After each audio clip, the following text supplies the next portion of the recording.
సరిహద్దుకు సమీపంలోని టిబెట్లోని బ్రహ్మపుత్ర నదిపై చైనా ప్రపంచంలోనే అత్యంత భారీ జల విద్యుత్ ప్రాజెక్టు నిర్మాణానికి శ్రీకారం చుట్టింది. ప్రతి విషయానికి భారత్తో కయ్యానికి కాలు దువ్వే డ్రాగన్ సరిహద్దుల్లో చేపడుతున్న ఈ అతిపెద్ద నిర్మాణం మన దేశానికి సవాల్గా మారబోతోందా? డ్రాగన్ ఈ ప్రాజెక్టును వ్యూహాత్మకంగా నిర్మిస్తోందా?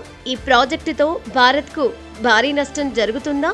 ఈ ప్రాజెక్టుకు సంబంధించిన దృశ్యాలను చైనా తొలిసారిగా బహిర్గతం చేసిన వేళ దీనిపై ఇలా అనేక ప్రశ్నలు ఉత్పన్నమవుతున్నాయి.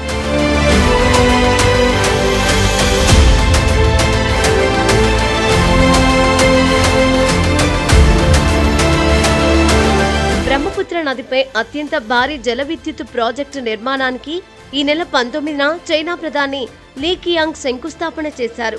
దాదాపు 14 లక్షల కోట్ల రూపాయలతో నిర్మిస్తున్న ఈ ప్రాజెక్టుపై మన దేశంలో ఆందోళనలు వ్యక్తమవుతున్నాయి.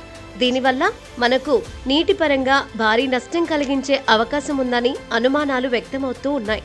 ఇదొక విష ప్రయోగమని, ఇది తక్షణం నిలిపి ఇరు దేశాల మధ్య బలమైన ద్వైపాక్షిక నీటి పంపిణీ వ్యవస్థ ఉండాలన్న అభిప్రాయం ప్రపంచవ్యాప్తంగా వ్యక్తమవుతోంది.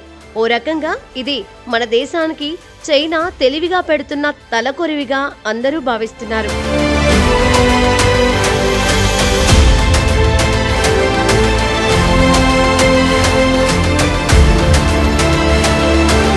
ఈ ప్రాజెక్టుపై ఆది నుంచే భారత్ ఆందోళన వ్యక్తం చేస్తోంది.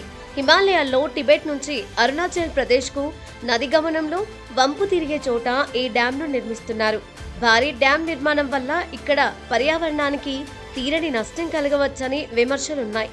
ఈ ప్రాజెక్టు కారణంగా అరుణాచల్తో పాటు అస్సాం రాష్ట్రాలపై ప్రతికూల ప్రభావం పడుతుందనే ఆందోళనలను భారత్ వ్యక్తం చేస్తోంది. ఒకవేళ రెండు దేశాల మధ్య సంఘర్షణ తలెత్తితే చైనా ఈ డ్యాం నుంచి ఒక్కసారిగా భారీ పరిమాణంలో నీటిని విడుదల చేస్తే భారత్లోని భూభాగాలు ముంపునకు గురయ్యే ప్రమాదం ఉంది. అందుకే దీన్ని వాటర్ బాంబుగా అభివర్ణిస్తున్నారు. మరోవైపు ఎగువ ప్రాంతాల్లో నిర్మించే ప్రాజెక్టుల వల్ల దిగువన ఉన్న ప్రాంతాలకు హాని కలగకుండా చూసుకోవాలని చైనాకు ఇప్పటికే భారత్ సూచించింది.